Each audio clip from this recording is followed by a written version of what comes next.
Welcome to Bible Mysteries. You're listening to episode 68, The Mystery of the Wise Men. What if there are secrets in the Bible the world doesn't want you to know? Are you ready to take the red pill? And now, here are your hosts, Scott and Xena. And welcome back to Bible Mysteries Podcast, the podcast that asks you, are you ready to take the red pill? I think I'm ready today. I am, for sure. We took a little bit of a pill last week with the star of Christ, We yeah? did. We learned a lot. Yeah, interesting things about that star was more than meets the eye. Yes. Well, this week we're going to continue because this will be the episode out on the 27th. So still really the holiday week. This will be right after Christmas. I hope everybody had a good Christmas. Yes. And we're going to talk about the three wise men, the mystery of the three wise men. Because I think there's some mysteries there that people don't quite get. Very true. You'll remember last time we talked a little bit about the timing is off on the nativity scene. They show the three wise men as, sometimes they call them kings. There's even a carol that says, "We three kings of Orient are da-da-da, something afar," or whatever. And there's nothing in the Bible that says they were kings, other than maybe there's a reference to the gifts they bring, and we'll talk about that. But they were wise men, and essentially what they were was astronomers. Really? Yeah, they read the stars, and that's how they knew to follow the star that appeared. So we'll get started right into that, and we'll talk about the three wise men, and then let all of you get back to enjoying your holiday time with your family, getting ready to celebrate the new year. And we'll be starting our third season after this episode. Wow. So we'll be at episode, let's see, this is episode 68, so we'll be at episode 69. And we'll be starting our third season. So might take a break the first week after the first and give you and I a break, really. Yes. To enjoy our family, but we'll have some new content for you. And after the first year, we're going to get into some pretty crazy things again. Oh, so you don't want to miss out. Yeah, we're keeping it kind of light for the holidays because I don't want to bog you down with weird, corrupt, satanic, elite, global people things, you know. You don't want that for Christmas. Not for Christmas. So let's get back to the story of the birth of Jesus and the wise men that appeared. Now, last week we read this part. I'm going to read just a section of it again to remind our listeners in Matthew chapter 2. Verse 1, "Now when Jesus was born in Bethlehem of Judea in the days of Herod the king, behold, there came wise men from the east to Jerusalem." It's probably from somewhere in the dispersion of the Babylonian captivity and Persia, most likely. A lot of astronomers were there. And they came saying, "Where is he that is born King of the Jews? For we've seen a star in the east, so to come to worship him." So we talked about the star last week. Now, we're going to skip down to it when they got to Bethlehem. Verse 9, it says, "And lo, the star which they saw in the east went before them, till it came and stood over where the young child was." So right off the bat, young child is not the same as a babe in a manger. So we know the story of Joseph and Mary going to be taxed.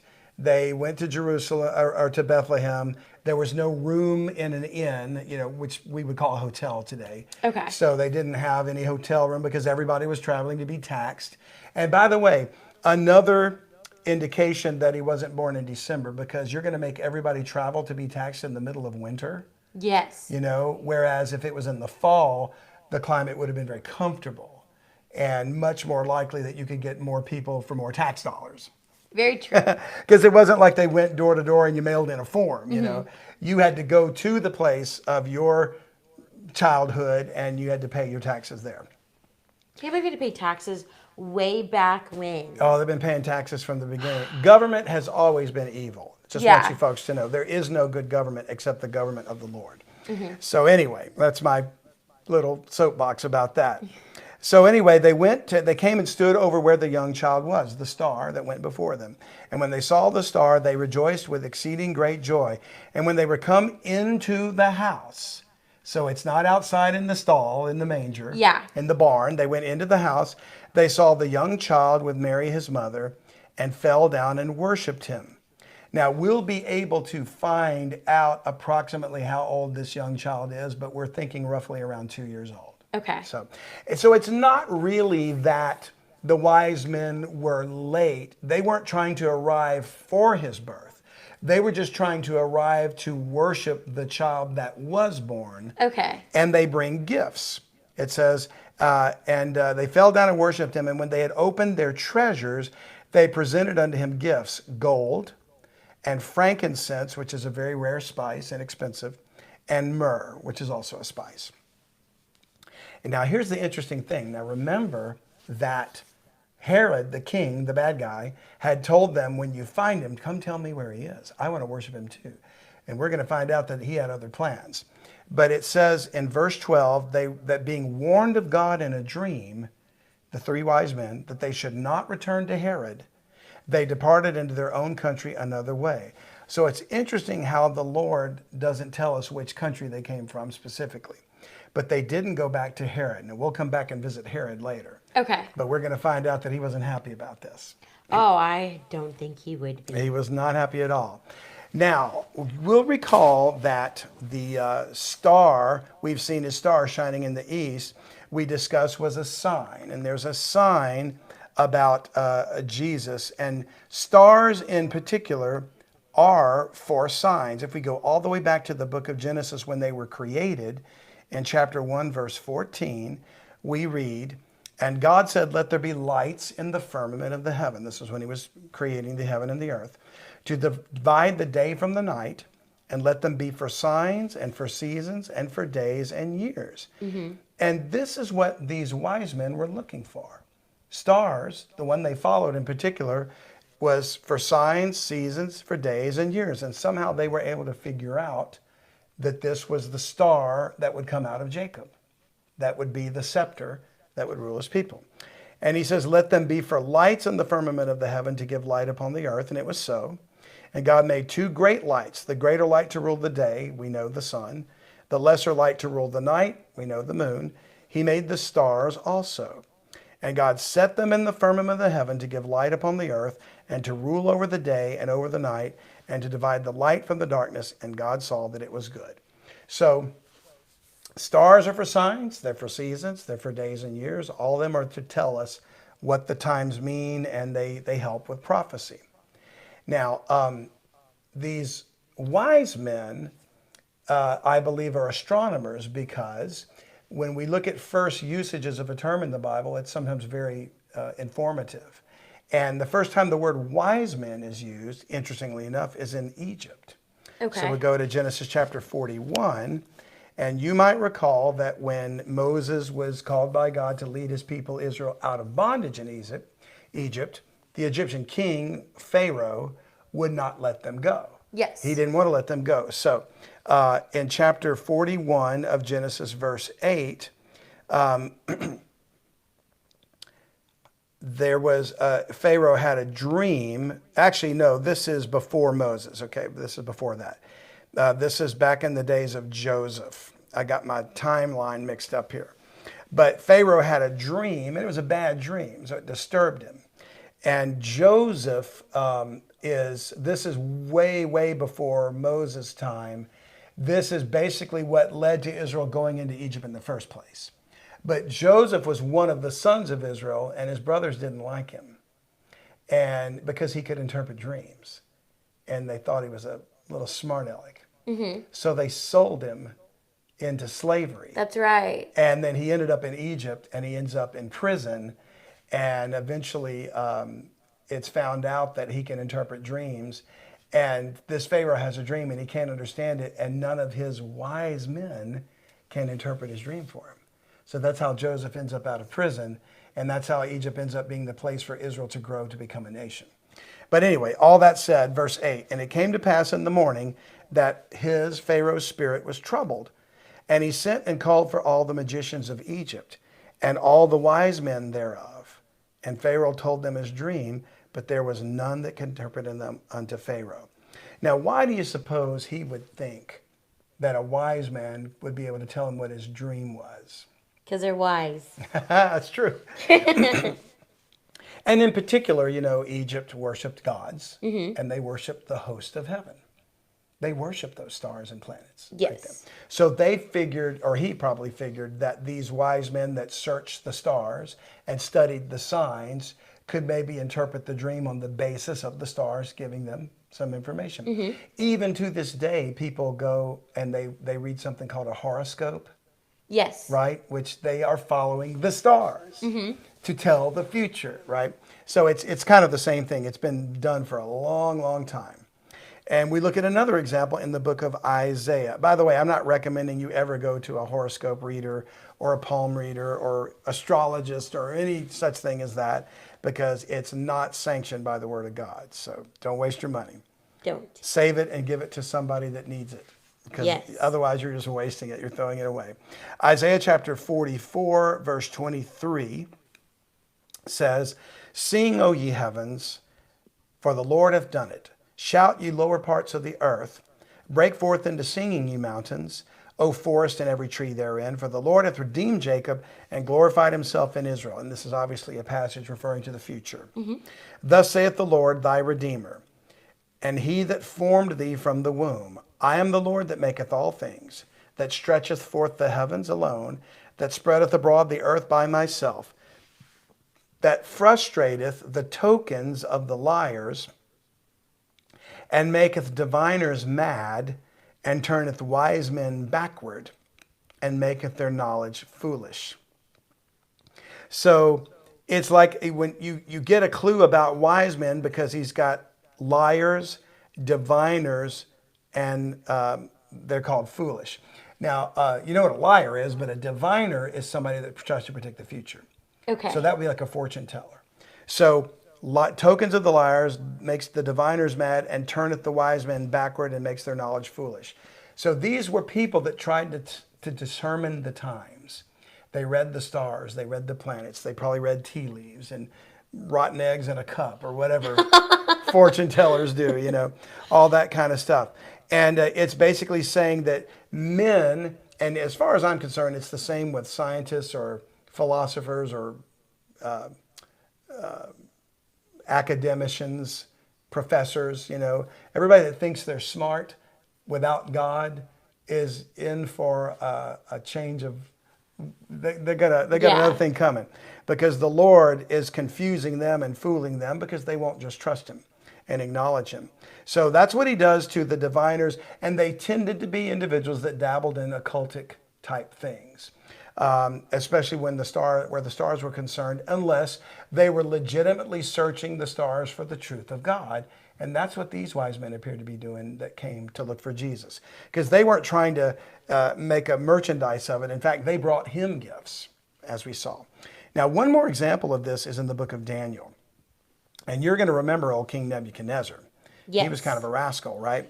But in the second year of the reign of Nebuchadnezzar, he dreamed dreams wherewith his spirit was troubled and his sleep brake from him, which means he couldn't sleep. Then the king commanded to call the magicians and the astrologers, that would be people that study the stars in a bad way, and the sorcerers and the Chaldeans, for to show the king his dream. So again, why would you think a magician could tell a dream, right? You know, it's like, you know, he could pull a rabbit out of his hat, right? Well, they were something other than what we call a magician today. They dabbled in demons and they worked with them and stuff like that. Okay. It's very possible that some magicians still do that today. You know, and I'm not trying to point fingers at anybody, but if something is not an actual illusion or trick that you could show how it's done, and there is no explanation for it, there's probably something supernatural behind it, and it's probably not good. So the king commanded to call the magicians, the astrologers, the sorcerers, and the Chaldeans to show the king his dreams. They're the wise men. Mm-hmm. So they came and stood before the king, and the king said unto them, I have dreamed a dream, and my spirit was troubled to know the dream, meaning to understand what it means. Then spake the Chaldeans to the king in Syriac, O king, live forever. Tell thy servants the dream, and we will show the interpretation. Well, obviously, if they're con men, they're just going to tell them whatever they think they want them to hear. Yeah. The king answered and said to the Chaldeans, the thing is gone from me. I don't remember. If you will not make known unto me the dream with the interpretation thereof, you shall be cut in pieces. And your houses shall be made a dunghill. But if you show the dream and the interpretation thereof, you shall receive of me gifts and rewards and great honor. Therefore, show me the dream and the interpretation thereof. Can you imagine? So it'd be one thing if you said, hey, I had this dream. What do you think this means? And you told me the dream. Yeah. But imagine if you said, I had this dream. I want you to tell me what the dream was and then tell me what it means. how can I possibly know what you dreamed? Yeah. You know, and that's what he's asking them. If you're so smart, tell me what the dream was and tell me what it means. Ooh, good luck with that. They answered and said, let the king tell his servants the dream and we will show the interpretation of it. The king answered and said, I know of certainty that you would gain the time because you see the thing is gone from me. But if you will not make known unto me the dream, there is but one decree for you, which is to kill them, right? Mm-hmm. For you prepared lying and corrupt words to speak before me till the time be changed. Therefore tell me the dream and I shall know that you can show me the interpretation thereof. So he was smart enough not to let them con him. Yes. The Chaldeans answered before the king and said, there is not a man upon the earth that can show the king's matter. Therefore there is no king, lord, nor ruler that asked such things at any magician or astrologer or Chaldean. It is a rare thing that the king requireth, and there is none other that can show it before the king except the gods, whose dwelling is not with flesh. So they're saying this is impossible. Yeah. There's nobody alive that could do this. For this cause the king was angry and very furious and commanded to destroy all the wise men of Babylon. Well, all the wise men of Babylon included not only these birds, but the captivity from Jerusalem, which was Daniel and his friends. Mm-hmm. So he was going to kill everybody because they were his counselors too. They just didn't dabble in the magic and the astrology. They dabbled in the word of God. Yes. So the decree went forth that the wise men should be slain, and they sought Daniel and his fellows to be slain as well. Then Daniel answered with counsel and wisdom to Arioch, the captain of the king's guard, which was gone forth to slay the wise men of Babylon. So in other words, the king's guard shows up to kill them. And Daniel's like, what did we do? Yeah.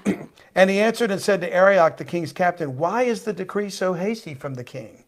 Then Arioch made the thing known to Daniel. He told him what happened. Then Daniel went in and desired of the king that he would give him time and that he would show the king the interpretation. Then Daniel went to his house and made the thing known to Hananiah, Mishael, and Azariah, his companions, that they would desire mercies of the God of heaven concerning this secret, that Daniel and his fellows should not perish with the rest of the wise men of Babylon. So in other words, he said, go pray and I'll pray and we're going to study on this thing and pray that God will give us the understanding so we can prevent all these wise men from being killed. Yes. Then was the secret revealed unto Daniel in a night vision. Then Daniel blessed the God of heaven. So God gave him the dream in a dream. He revealed it to him in a night vision. Yeah. So Daniel answered and said, blessed be the name of God forever and ever. For wisdom and might are his. And he changeth the times and the seasons. He removeth kings and setteth up kings. He giveth wisdom unto the wise and knowledge to them that know understanding. He revealeth the deep and secret things. He knoweth what is in the darkness, and the light dwelleth with him.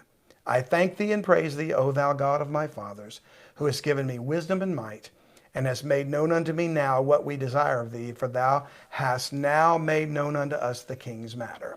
So he thanked God and he gave him praise for showing him the thing. Daniel, as it turns out, was a captive during the time of Babylon. The Persian Empire took over the Babylonian Empire and conquered them.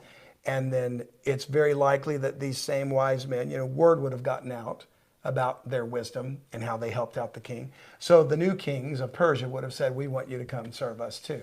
So that's why I think that their great-great-great-grandkids were probably the three wise men. Yeah. From Persia, who studied the scriptures and the stars the same way they did, the same way Daniel did.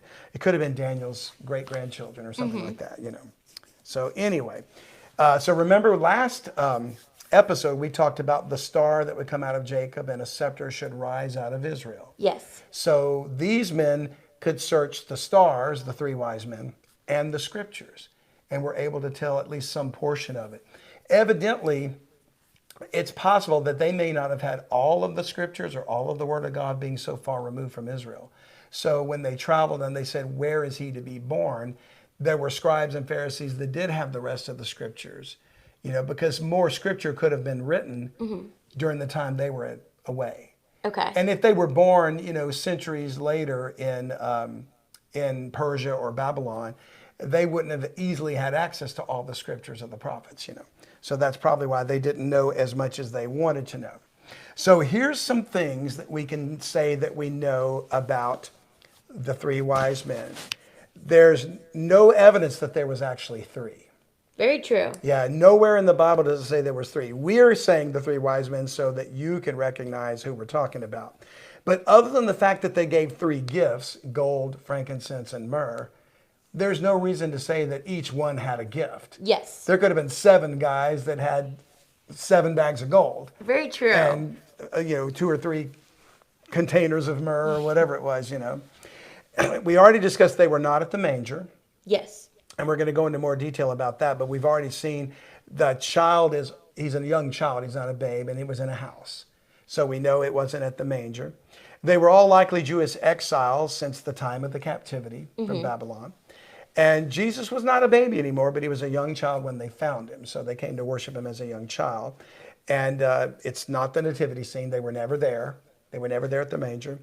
And there's no evidence they were kings. Yes. They're called 3 kings from Orient, and I grew up thinking they were these 3 Chinese kings. Thinking of the Orient as, of course, the word Oriental simply means east. Mm-hmm. And Occidental, by the way, means west. Okay. So there's the Orient and the Occident, and I guess the Pacific Ocean is the dividing line between the two. So somehow people are saying that word is a bad word now, but it really just means Eastern. And so they were from the east of Israel, but maybe not as far as China. That would have been a long journey. Far east. Very, very long journey. So they probably came from Persia or perhaps Babylon. So we've already seen that the only reference to them possibly being 3 was the gifts that they gave in chapter 2, verse 11 of Matthew. And it simply says that when they came into the house, they opened their treasures. They presented unto him gifts, gold, frankincense, and myrrh. 3 gifts, not 3 men. Okay.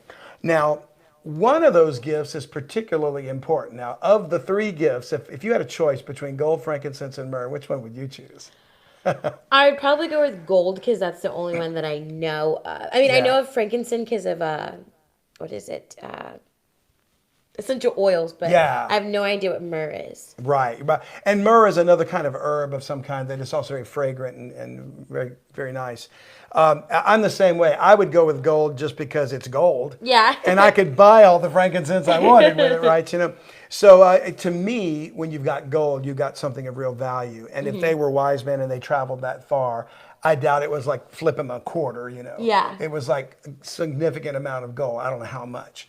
But that's going to come back to help us understand another thing about the age of Jesus. Okay. So, and the timing of the 3 wise men. Okay. Or the wise men. I'm going to stop saying 3. Now, remember that they were warned of God in a dream that they should not return to King Herod. Yes. They departed to their own country another way. And when they were departed, behold, the angel of the Lord appeared to Joseph in a dream. Now, this Joseph is the husband of Mary. Okay. So we're now talking about the couple. Mary gave birth to Jesus, but Joseph is not the father. He's his stepfather. Yes. Or maybe that step is not the right word. His adopted father, I guess you should say. Or like his humanly father. His human father who raised him, but the seed came from the Holy Ghost. Yes. Okay. So the Lord appeared to Joseph in a dream, saying, arise and take the young child and his mother and flee into Egypt. A very difficult thing for them to do if he was a baby. It's difficult enough for a toddler. Oh, yeah. But a baby nursing, traveling from Israel to Egypt, that would have been really hard on them. But he says, take the young child and his mother and flee into Egypt, and be thou there until I bring thee word. For Herod, the king, will seek the young child to destroy him. Well then. So when he arose, Joseph, he took the young child and his mother, Mary, by night, and departed into Egypt, and was there until the death of Herod, that it might be fulfilled which was spoken of the Lord by the prophet, saying, out of Egypt have I called my son. Another prophecy about Christ was that he would come out of Egypt. And he did, because he literally went there to live until Herod died, because Herod wanted to kill him. Now, why did Herod want to kill him? Because he was going to ruin everything. He was going to ruin everything, but in particular, look what he did. Verse 16, then Herod, when he saw that he was mocked of the wise men, because they didn't come back and tell him where he was exceeding wroth, which means furious, and he sent forth and slew all the children that were in Bethlehem. Aww. And in all the coasts thereof, and all the borderline counties, from 2 years old and under. Now, why choose 2 years? Because that's the timing.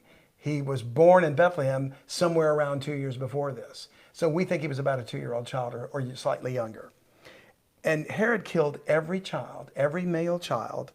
Oh, it says all the children that were in Bethlehem. Yeah. And from 2 years old and under, according to the time which he had diligently inquired of the wise men. Then was fulfilled that which was spoken by Jeremiah the prophet, saying, in Ramah was there a voice heard, lamentation and weeping and great mourning, Rachel weeping for her children and would not be comforted because they are not. Aww, so how sad. Poor babies. Yeah, all those babies. So he did infanticide because he was trying to kill Jesus. Mm-hmm. But he didn't know that the Lord had warned Joseph to take him out and bring him to Egypt. Yeah. So that's another indication that, the child wasn't the babe in the manger when the wise men found him. And then what's interesting is we can determine that the east that they came from was probably, like I said, from the exile and the dispersion. Because when we get to the book of Acts chapter 2, and this, of course, is after Jesus was crucified and raised up from the dead. But in verse 7, it was the feast of Pentecost in Jerusalem, and all the Jews would travel to go to that feast. And they were all amazed. And while they were there, the Holy Ghost came upon the apostles, and they began to speak with other languages. So they all heard that, and they were amazed, saying one to another, behold, are not all these which speak Galileans? Which was like the backwater city. It would be like saying, aren't these guys from Kyle? or some small town. Mm-hmm. Actually, Kyle's a lot bigger now. I was going to say, Kyle's pretty big. Kyle's pretty big now. It's getting up there. So maybe I should have said Seguin, Or like Lavernia. Lavernia, there you go. Queenie. Pretty small areas. Right. So they were amazed and said, are not these which speak Galileans? And how hear we every man in our own tongue, wherein we were born? And to know other languages, you would have had to have studied. Mm-hmm. So obviously, these were not learned men to their opinion.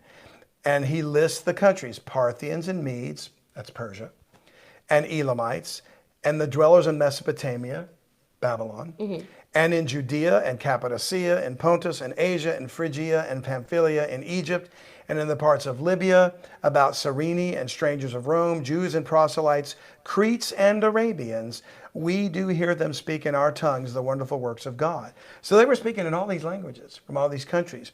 So we know that not all these countries are east of Israel, but the ones that were are Parthians, Medes, Elamites, and Mesopotamia. So they easily could have been from those areas, and that's probably likely where they came from. Now, let's get to this thing about the gold. Okay?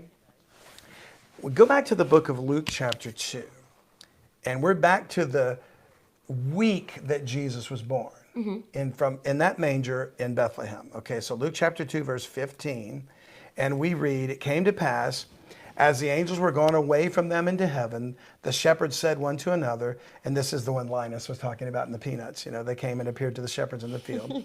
And so after they left, the angels left, they said, let us now go even unto Bethlehem and see this thing which is come to pass, which the Lord hath made known unto us.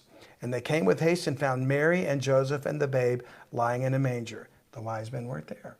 It's just the mama and Joseph and Jesus. Okay. And when they'd seen it, they made known abroad the saying which was told them concerning the child. And all they that heard it wondered at those things which were told them by the shepherds. In other words, shepherds come in from the field, and they're telling everybody about these angels that came down and told them, peace on earth, goodwill towards men. Mm-hmm. But Mary kept all these things and pondered them in her heart. And the shepherds returned, glorifying and praising God for all the things that they had heard and seen, as it was told unto them.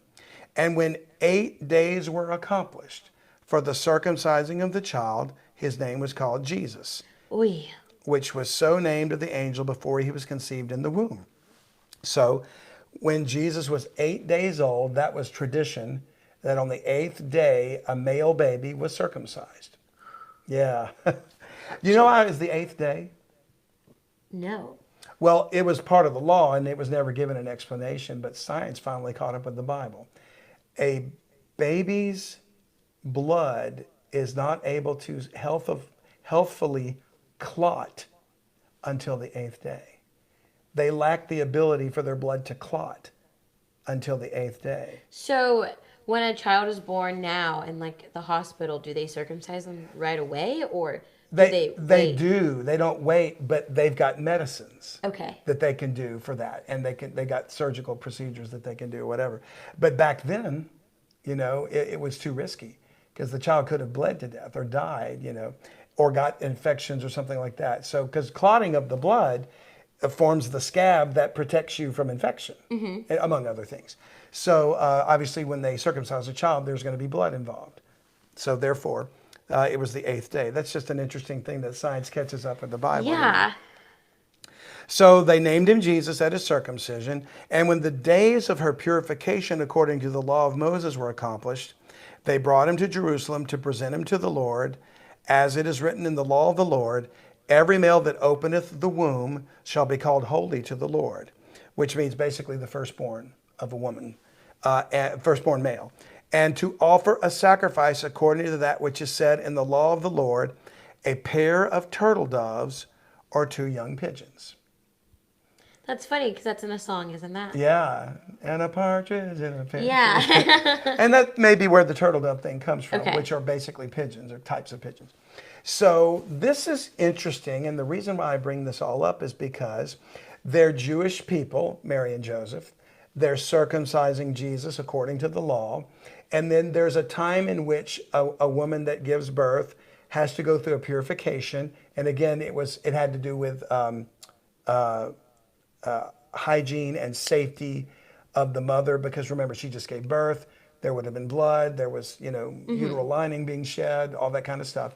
And so they were purified and kept away from people so she didn't get sick and get infected. Yeah. And that's how God took care of medicine back then, And then after she was whole and ready to be out in public again, they would go to the temple and offer a sacrifice for the whole thing that's happened. So what's interesting is they gave 2 turtle doves. Now, why is that important? Well, we go to the book of Leviticus and let's read in the law what they were supposed to do, okay? So we're going to find out in Leviticus chapter 12, verse 1. And the Lord spake unto Moses, saying, Speak to the children of Israel, saying, If a woman have conceived seed and born a man-child, then she shall be unclean 7 days. According to the days of the separation for her infirmity shall she be unclean. Those words sound horrible, but it's all about protecting her and keeping her healthy so she doesn't die of an infection. Because, back then, childbirth wasn't in hospitals and things like that. And many people died in childbirth, so or right after. And in the 8th day, the flesh of his foreskin shall be circumcised. Well, that's what they did. And she shall then continue in the blood of her purifying 3 and 30 days. So basically, it's 7 days, then the circumcision, and then 33. So it's really a total of 40 days. Okay.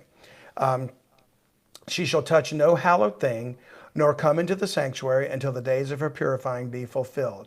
And basically that means it's now safe for her to come out and she won't get an infection. The baby won't have any problems. Even today they tell you, don't let a bunch of strangers touch your baby right after they're born because you don't want them to get an infection or get sick and things like that. So it's basically the same thing.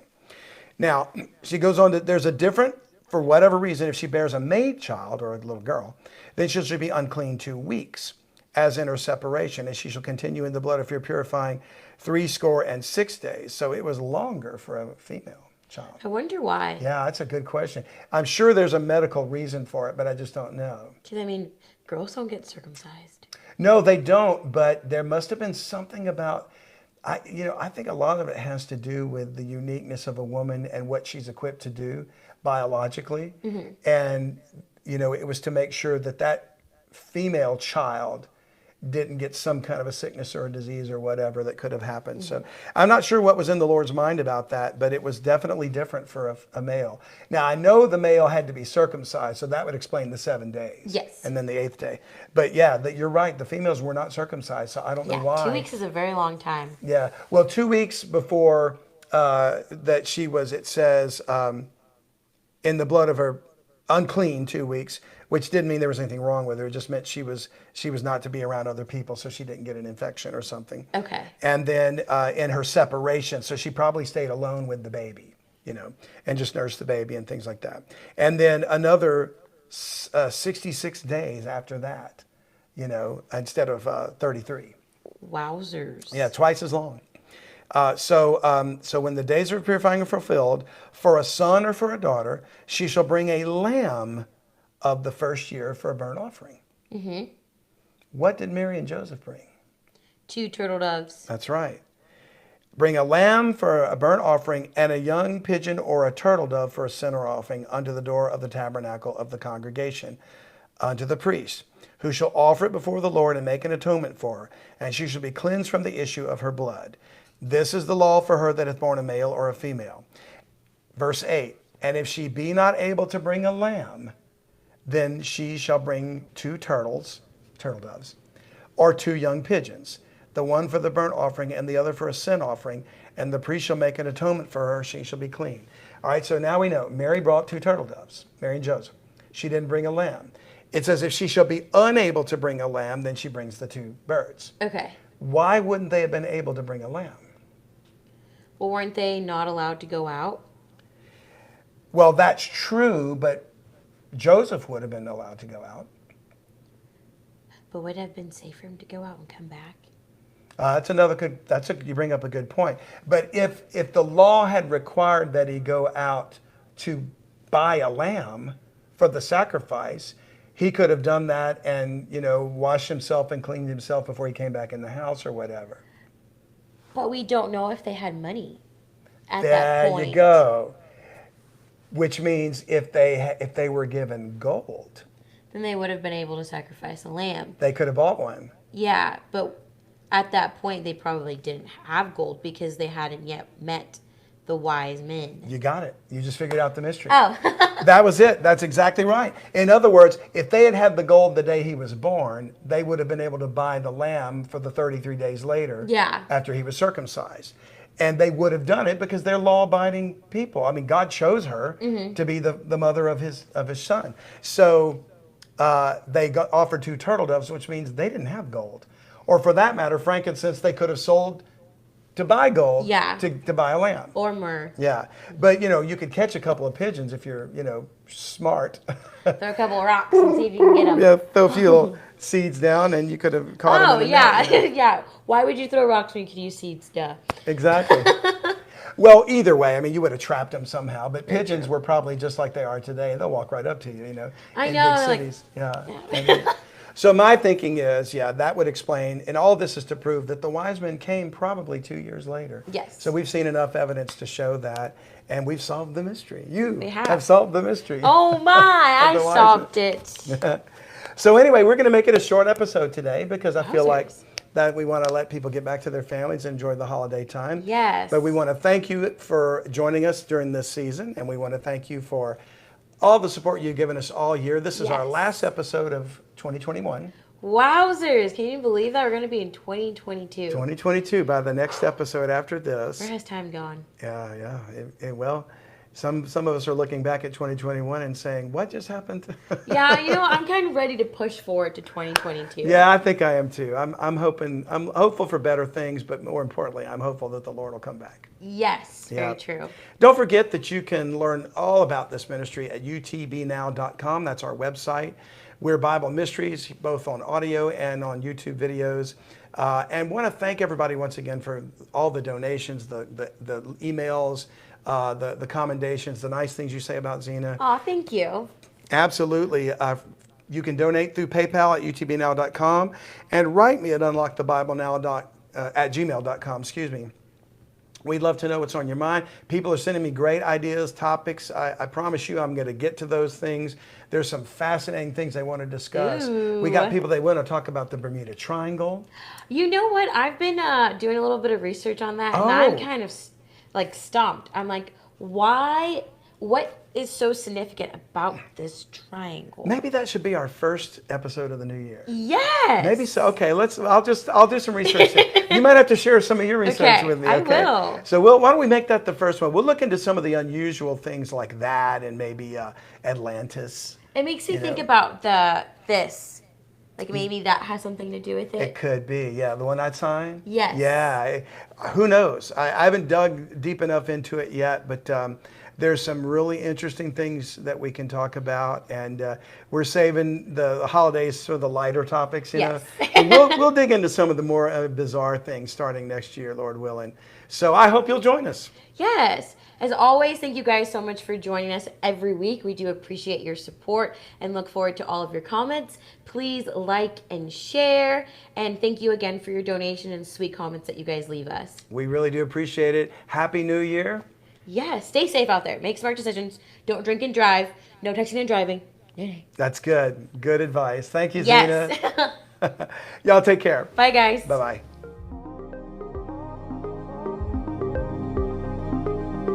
Thank you for listening today. If you like what you heard, please subscribe to Bible Mysteries and share it with a friend. If you want to learn more, you can go to Unlock the Bible Now. That's utbnow.com.